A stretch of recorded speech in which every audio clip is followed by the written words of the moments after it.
video. Today I am back with my favorites, or should I say my monthly roundup of the month of September.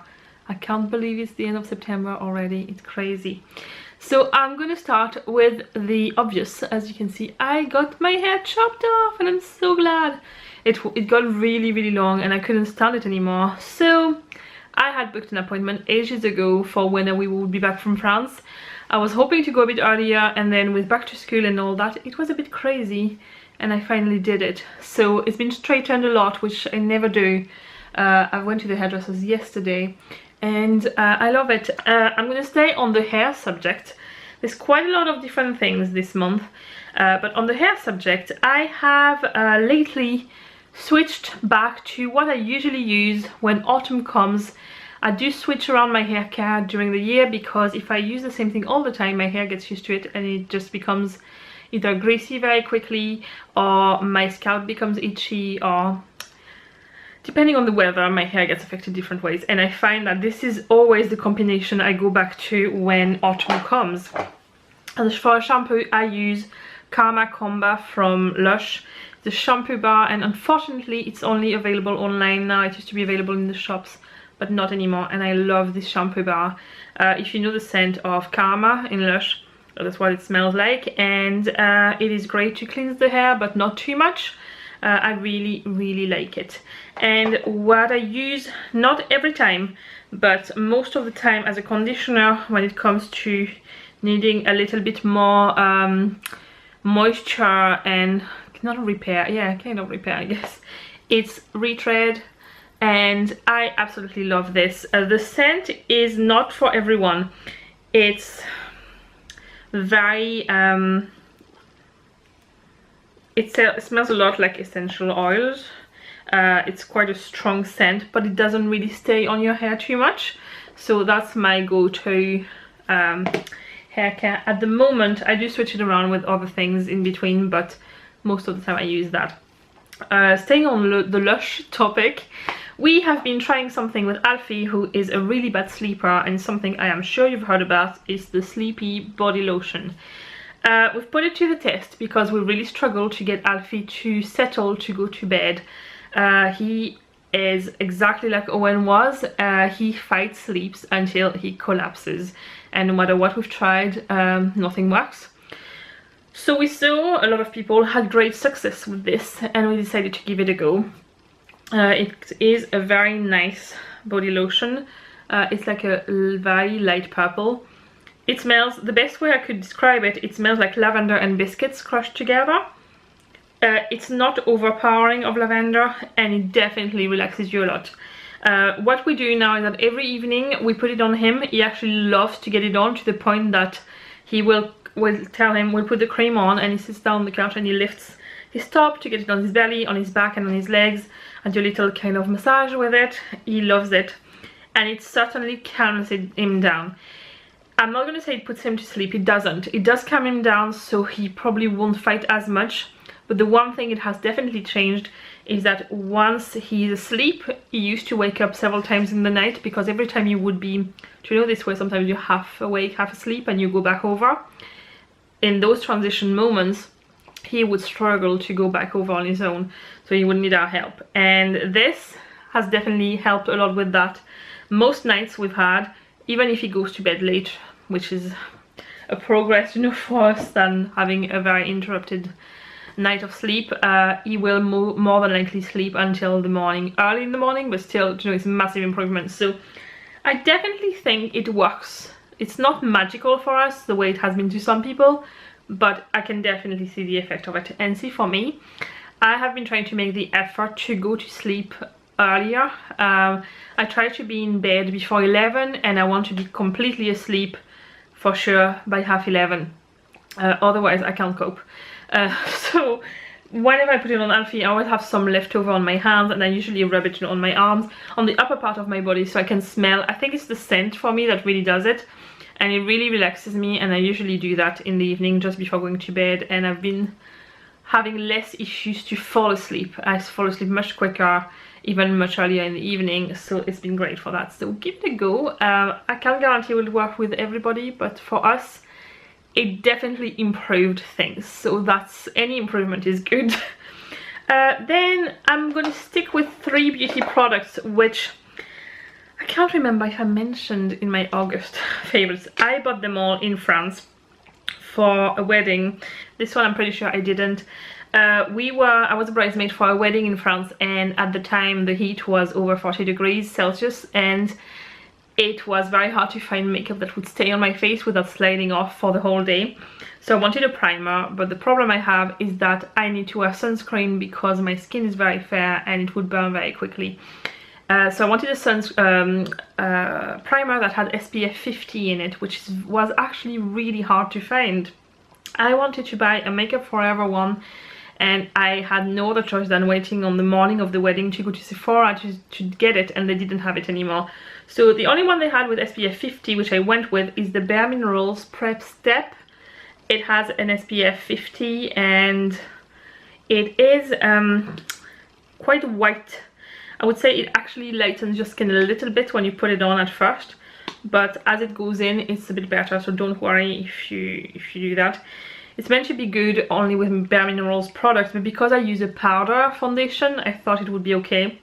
I'm using the Ultra HD Naked Urban Decay powder, and with this it's been working great. I do find that it makes my skin smoother, and it does definitely make it stay on longer, and I was a whole day in the sun and I did not get burnt on my face with this on, so that's great.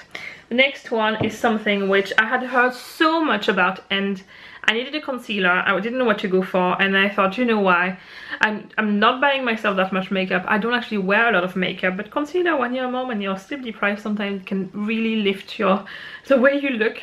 And I decided to splurge, and I got the NARS, what is it called again, Radiant Creamy Concealer. This is the one, and I got the shade Light 2 Vanilla. It's a pinky pale one. I think there was only one before that. It was a bit too pale for me. And there was another light one, I think, and it was more like a yellow tone, and I'm very pink, so this is great, and it looks amazing. It doesn't feel heavy on the skin, and it just blends in very nicely. I think this is potentially the best concealer I have ever tried in my life. It's a shame that it's quite expensive, but I mean, this will probably have to go in the bin before I finish it, so I figured it wasn't too bad. And the last thing, which is something I actually had never tried this very one before. Sephora in France has something which is really good, is that you can buy travel size makeup, and for people like me who don't use a lot, it's quite handy because I very often have to throw out foundations and mascaras and other things before they are finished, because I can't use them by the time they are not good anymore. And I needed a waterproof mascara, and I would never wear waterproof mascara on a daily basis, but for the wedding I needed one, and they had the Too Faced Better Than Sex waterproof one as a small one. And whenever I run out of my usual mascara, I will actually buy the non-waterproof version because I love this mascara so much. I think it's the brush that really does it for me. The brush is like, I'm trying to focus on it, come on. It is quite a thick brush, and it has a curve in the middle. It will not focus on it. Come on, camera, you can do this. I'm sure you can see the general shape. So it's really good at lifting the corners of my eyelashes and coating them all. I do need fiber brush, not silicone, plastic one. So really love that. So I will definitely give the Better Than Sex regular black mascara a go next time I need a new one. This has been absolutely brilliant. That's it for the beauty products. Let's move on to a little bit of stationery. So this is a bit random and might not interest all of you, but there's one thing I've been loving. They are Ollie clips. They are magnetic bookmarks, so they come like this, and then you fold them in half, and there's a magnet on both sides, and you can use them as bookmark. I use them for my planners, but you could use them for a book. And look how pretty these are. So they're sticking together. So I got this one, which is supposed to be like a mermaid effect. To me it looks like dragon scales, and look how sparkly this one is. I will link a shop down below that stocks them. It's my friend Therese. She has a stationery shop called The Organized Hedgehog, and she stocks quite a few of them. She's getting new arrivals this week, I think. So check her site because you will find them, and they are absolutely brilliant. And then something that will probably, like a part of this video that will probably make an appearance regularly, especially over the next coming month. As you may already know, I am collecting pop vinyl figures. I have some there. My collection is very small, but it's something I want to grow. And now I don't want to go overboard and collect every single random one of them, but I want to collect the ones of like figures of characters I love, or movies I love, or TV shows. I have so far, well, kind of 2.5 Game of Thrones one. I have Daenerys on the dragon, and I have Arya there. And this month my friend Steve visited us, and he got each of us a present, and he got me Jon Snow, and I'm so excited about it because I really love it. Look at this man bun at the back, so cute. So this is my growing collection. So Jon Snow has joined the gang. So what I will do that in those videos, I will update you on which new ones I got. I know a lot of you like those figures, and yeah, so that's going to be a good way, like a thing to share. I think that's everything for all the... No, there's one more physical object to show you, which are my new granny slippers. I've been looking for slippers because I work in this office a lot in the mornings, and I do like, especially towards winter and autumn, to bake a lot, and our kitchen now has tiles on the floor which are really cold. I'm a person who will take their shoes off first thing when they get in the house, even before they take their coat off. I do like to be bare feet all the time. I'm currently bare feet, and as much as I can I am. But this room, because it's a room that doesn't get much sunlight during the day because of the configuration of our house, and where the sun rises, we only get sunlight in the evening when the sun sets. So it's the coldest room in the house, and I have an extra radiator, but the ground, because it's near the front door, there's a small draft, and when I'm working I can feel it on my feet and it bothers me. So I thought I'm going to treat myself to some nice slippers. It's been quite a hunt to find these because I have very wide feet and I am a size 8.5, and most women's slippers go to a size 8 and are not wide enough to accommodate for that half size I need. These were on Amazon. The brand is called Powders, like this. And in the reviews they were saying they were great for grannies with little fat feet. So I thought, well, I'm not a granny, but I have big fat feet. So I'm gonna try them, and they were great. And what I like is that there's a Velcro thing there that can completely open, so you can adjust this. So at the normal size, they're actually great for me. They are great with, and I don't think they look that bad. I actually really like the shape of them like this. And I wanted something which had an open back so I can just slip my feet into them. And they've been great, so I'm very happy with that. Moving on to movies and TV shows and things like that. So first thing that I need to mention is the end of Game of Thrones. How are we going to wait for another 2 years before the next, well, and last series? I am extremely happy with this season. I was very glad about the whole of it. I thought the previous one was okay, but to me it was more like a transition season kind of thing. This one I thought was absolutely amazing. I like to see how much the characters are evolving in it, and I absolutely love this show, so I needed to mention it in here.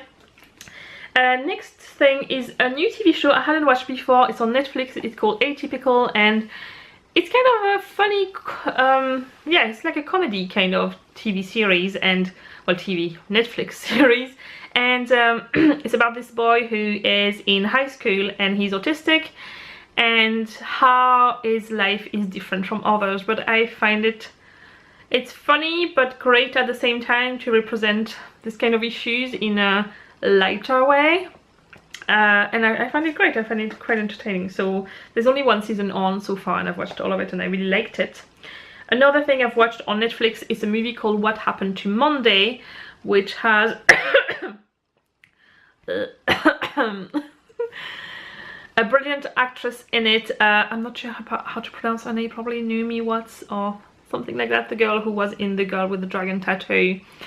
She is an amazing actress, and I don't want to spoil it too much, but it's kind of a dystopic movie, and dystopian?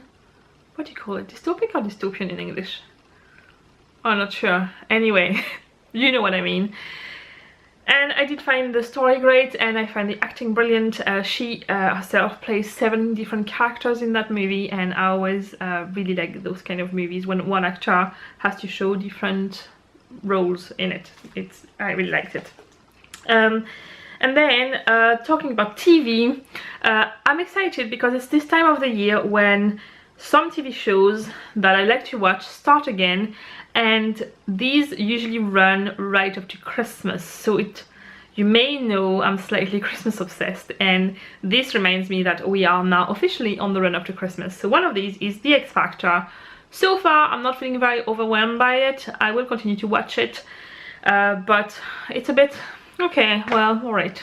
There's nobody so far that has really made me want to follow them completely, but I will continue because sometimes this happens more like in the later stages of the competition, so we'll see. And then the other 2 are French TV shows, so I will only briefly talk about them.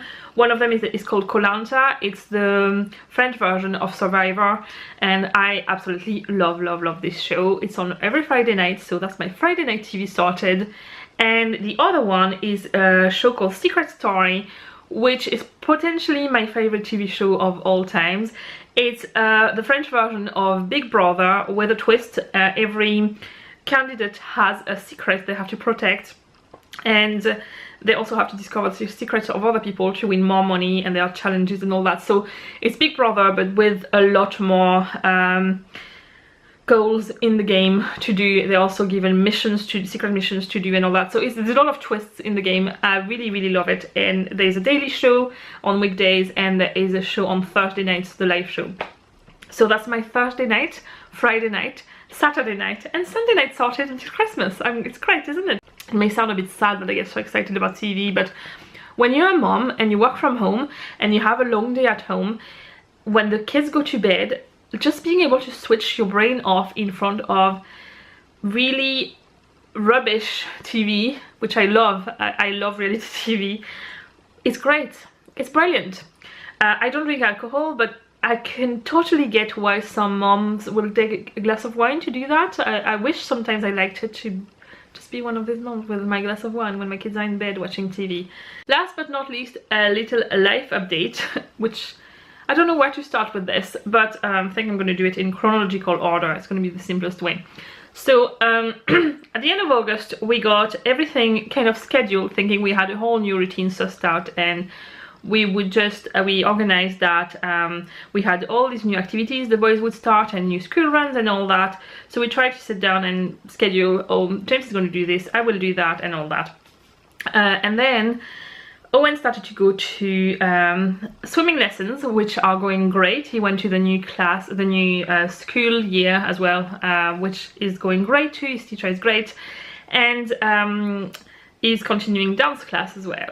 And Alfie started play school, which is going brilliantly, and then we thought he would be starting rugby toss, and we went there, and it was kind of a disaster for him. Not that it's bad or anything, it's just not suited for his age group. So we're going to wait another 6 months to a year, and then we'll bring him back again. So we decided to remove rugby toss. So we thought, oh, that's okay, it's just one thing removed, it's all right. And then the week after that, my friend Steve came to visit, which was brilliant. It was great to have him here because at that time, because it's a time of the year where I would tend to just go a bit anxious about everything, about the whole new routine and all that. And having him there meant that I had to make an effort not to go completely, to control myself, but in a way it was not a bad thing. So it was nice to do that, and we managed to go and do some touristy things. Like, we went to the Titanic Experience, which is a museum based on the Titanic. In case you didn't know, the Titanic was built in Belfast, and they've built a museum about everything from before the Titanic was built until after, like to nowadays basically. And you go through time through that museum, and it's built on in the docks where the Titanic was built. So it is actually one of the best museums I've ever been to. It's very interactive, it's great for children and adults. So if you ever visit Northern Ireland, I would strongly recommend it. It is £18, but it is certainly worth that money. And then we also went to the Giant's Causeway, another thing you do want to visit if you come to Northern Ireland.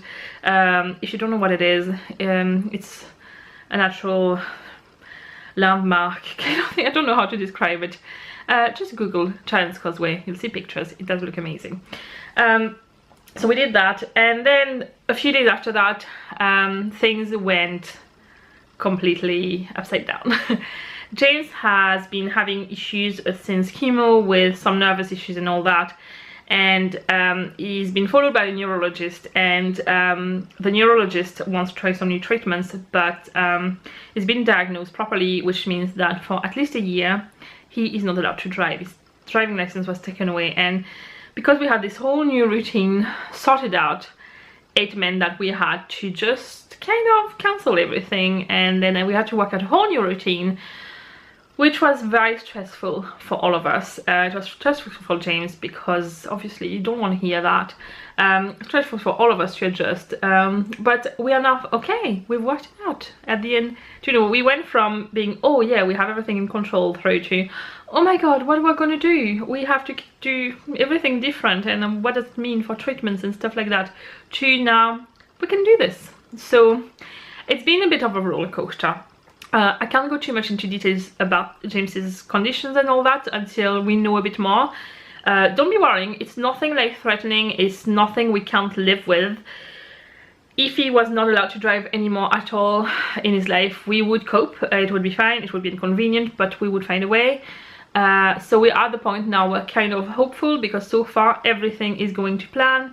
So fingers crossed, it might be the time when finally we can breathe a little bit with health issues, and we can finally have solutions. So it could all be a good thing. And then what else do I have on this? Last thing, yes, I'm really excited because it's now officially autumn, and I love autumn in this country. I used to hate autumn when I was living in France because it was a very pointless season. I come from the south of France, where it doesn't really, you don't get the nice colors you would get here. You just get a bit of rubbish weather, which is probably the only time you will get it in the year. It's just a very boring time. There's nothing there happening. When here it becomes such a pretty place, and there's Halloween and there's a whole lot. It's colder, so you have your jumpers and all that, which you didn't have in France as much as that. Well, where I'm from, don't get me wrong, like there are places in France that would be actually much colder than here, but I'm just comparing it to like Mediterranean sea sunny weather place where I'm from. And I'm really excited, and I have officially started my Christmas planning, which gets me really excited. So that's going to be it for the roundup of the month. This is probably a very long one, but yeah, there's been a lot this month, and there's probably going to be quite a bit over the next few months, because that's when a lot of baking and outings and present giving and organization happens. So please enjoy your autumn, the month of October, and I will see you with my next review of the month at the end of October at some point. And yeah, that's it. I think I did it. I will see you in the next video. Bye.